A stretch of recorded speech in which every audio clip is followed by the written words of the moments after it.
So, everyone's favorite underground rapper JPEGMAFIA recently re-released his album The Ghost Pop Tape on all streaming services. I haven't listened to it in a while, so I decided to give it a re-listen to remind myself how good the album really is.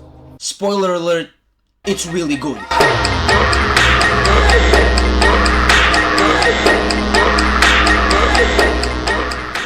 There is a lot to say about the album, but to fully understand it, we first need to know why and how Peggy even made what is now known as the Ghost Pop Tape. At the time, Peggy was still in the military and was located in Japan. He stated in various interviews how he hated his stay in the military and how he didn't feel very comfortable. He described his stay in Japan as a very isolated experience and time in his life, which definitely shows with the album's sound and lyrics. It was a hard time for Peggy as he didn't really have anyone to talk to on a personal level, so he had to bear it all out through the music. At the time, Peggy was still releasing music under the moniker of Devon Hendryx. His music under that name is quite different from the music he makes now, but I really do encourage you to go and listen to some of his stuff from back then. His albums Joe Chillworld and Dreamcast Summer Songs are a good representation of how his music generally sounded at the time. It was definitely more lo-fi, ambient, and cloud rappy, I guess. It's crazy to see Peggy's evolution in sound from his Devon Hendryx era to his work as JPEGMAFIA. But one thing that was for sure, his work as Devon Hendryx wasn't very popular. So if his album The Ghost Pop Tape wasn't going to bring him attention, he was gonna kill. So his final work as Devon Hendryx was released on September 3rd, 2013 and was called Generation Y the 5th.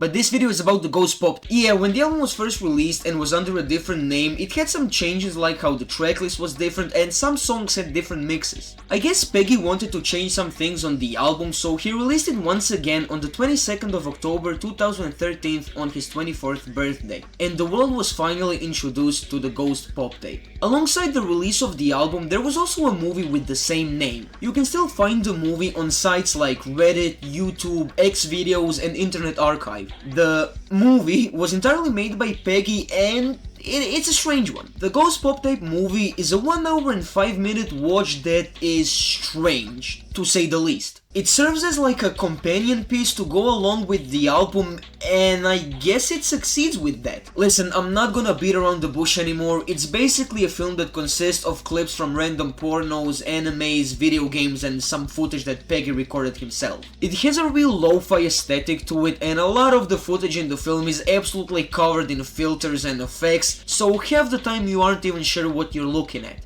Except the time you are. Random text and voice clips will randomly pop up on the screen and it's a real strange experience overall. I don't know if I would recommend it to anyone, but if you want, go and search for it and enjoy, I guess. But one thing that the film succeeds in is that it does build upon the album's narrative and themes. This album is very dark and depressing in both sound and lyrical content. A lot of personal themes are explored on here like isolation, racism, fake relationships, filling up voids and escaping the real world through the forms of sex, video games and other forms of media. Peggy stated multiple times that it was really hard for him going back to this album to remaster it, and I don't blame him. The lyrics feel very personal and real. It honestly feels like you're stuck in Peggy's mind for the whole duration of the album. The loose song structures, the random instrumental interludes, the strange samples, it all feels very personal in a sense. I've always viewed this album in a sense of I shouldn't be listening to this. And not because it's bad. It almost seems like I'm reading through Peggy's personal diary that no one should have access to in music form.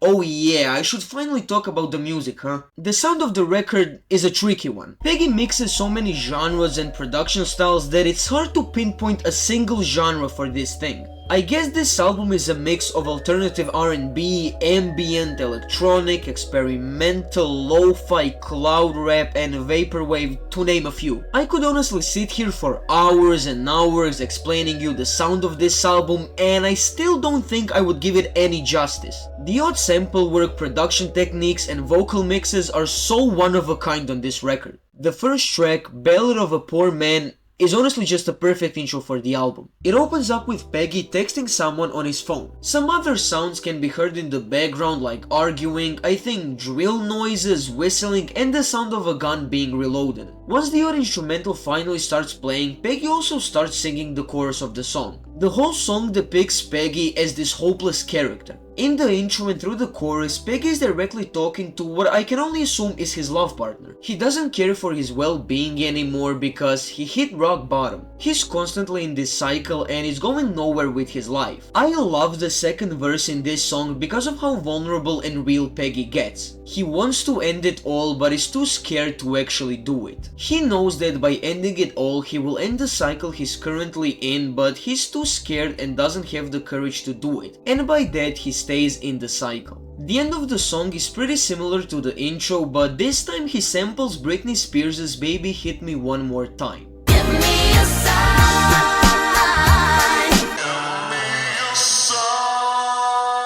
He flips the happy, go-lucky lyrics of the song into something dark and unsettling. Not the first time he does something like that, because after a short instrumental interlude we get the song HBK, which is a cover or it interpolates Shawn Michaels' song Sexy Boy. Once again, Peggy takes this fun and light-hearted song and turns it into something so dark. The thing that sells this cover for me is Peggy's delivery and passionate vocals. He delivers this whole piece so well and the outro of the song is unbelievable. The electronics of the beat get louder and Peggy delivers the last line in such a cool way because his vocals like glitch for a bit. Truly an amazing flip and performance from Peggy. Okay, so I'm not gonna go track by track with this review, but I'm gonna mention some tracks that I think are more interesting for the video. Don't get me wrong, every track on here is brilliant and worth checking out, and that's exactly what you should go and do after this video. This album is a perfect experience front to back, so I'm not gonna mention every instrumental, interlude, or song for that matter, because what in hell can I say about each interlude? It creates a great vibe and adds to the album's vibe and feel. I'm pretty sure you can figure that out by yourself. Behold a Pale Horse and Neon Kitchen 4 are both songs that sound like how Peggy's music sounded in his early albums as Devon Hendryx. They're both great rap cuts with some R&B parts sprinkled in them. Neon Kitchen 4 is a really abstract song, while Behold a Pale Horse is a bit more straightforward. Behold a Pale Horse is all about racism and how hard it is to live as a black man. And yes, I know I'm white, and who am I to tell you about all these things and talk about them, but I think that Peggy explains his struggles as a black man in such interesting ways. The first verse is such a memorable part of the album. Peggy portrays racism as a Batman hostage scene, explodes a gas tank and shoots a random white man in the name of slavery. All in one verse. And immediately after just starts singing one of the most catchy choruses ever created, which also appears on another song later in the album. In the bridge, Peggy's saying how he's done exploiting sex and just wants an honest relationship with a girl. At this point he would even hire a stripper just to talk to her and be in another woman's presence. And he would even tip her. How nice of him. God Bless My Homegirls is the song where that one lyric appears again, and I think that the song continues the theme of that bridge. The whole track is sang like Peggy is sending a voice message to his previous girl saying how he's changed and how he'll treat her right this time. Sex ain't nothing for him and this time he'll be with her for who she really is. I think that this would be like a turning point in the album for the character as he finally realizes his problems and how he's abusing all of these things if it wasn't for the last part of the song. As Peggy absolutely blows it all out with these lyrics. If you don't think so, the next interlude literally has porn samples all throughout it. In some ways it's admirable that Peggy wants to change his ways of living and thinking, but ultimately he just ends up at the same exact place that he started in. I find this to be pretty relatable as I've also kinda struggled with addictions and no matter how hard I try to stop, I ultimately ended at the start of the journey. Okay, Call Me Maybe is that one song that everyone knows from this album. It's a cover of Carly Rae Jepsen's song by the same name and Peggy does wonders with it. I find this to be one of, if not the most disturbing song on the album. Peggy's vocal crooning is genuinely like disturbing and when you actually read the lyrics,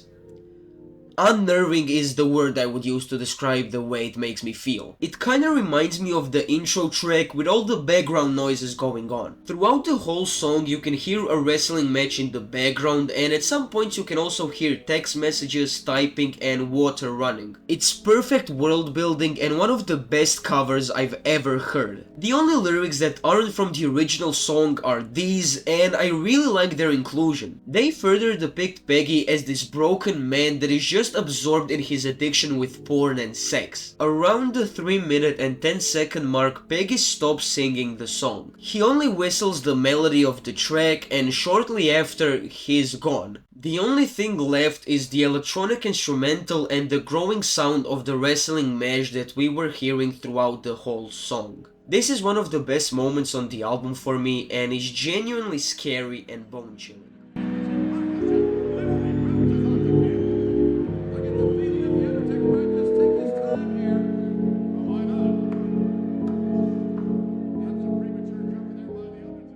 The next two tracks are like the pinnacle of Peggy's addiction. At this point he's totally consumed in his vices, as in the song Pussy Number 3, the only word being said is, you know. In Bubblegum Crisis, Peggy's only talking about sex and how good he's at it. At the end of Bubblegum Crisis, we can hear the instrumental of the next track being played. Then we fade into what might be the single best song on the album, Liara. Peggy's done exploiting all these women just to fulfill his addiction. He's finally ready to love again, but he can't. Peggy's in a relationship with a girl, but he's ready to love his best friend, but it's not possible. They both have girlfriends and it's just not possible for them to get into a serious relationship. Peggy just wants to let the guy know that he truly loves him, and the song ends. Oh Superman is like a reprise of Liara. Some of the lyrics are played backwards and the instrumental is like punching its way into the song. Peggy is referring to God as Superman to come and save him from his situation, as he's kinda done with all of it. Untitled 3 is the final song on the album, in which Peggy... The lyrics are meant to represent Peggy talking to himself before committing suicide. Once Peggy hangs himself, some otherworldly music is heard, like God himself is coming back to Earth. The heavenly noise takes Peggy, and that's pretty much the death of Devon Hendryx. Bet you didn't see that one coming. The Ghost Pop Tape is a combination of every other Devon Hendryx album put into one. With this album, Peggy killed Devon Hendryx and all of his vices. I mentioned how Peggy was gonna... if this album wasn't gonna explode in popularity, and when it came out, did it? No, it did not, and I think Peggy kinda knew that it wasn't going to. He saw this as the perfect opportunity to move on from his days as Devon Hendryx and to move on from that point of his life. I highly recommend you to go and check this album out. It's now on all streaming services, and there's even a remastered version of it, which I don't like at all. So yeah, go and support Peggy, go and listen to the Ghost Pop Tape, and go and subscribe to my channel. I've spent so much time working on this video, and until next time, bye.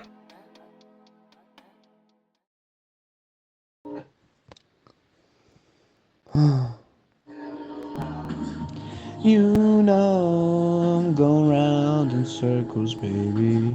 I know I'm going round in circles, baby.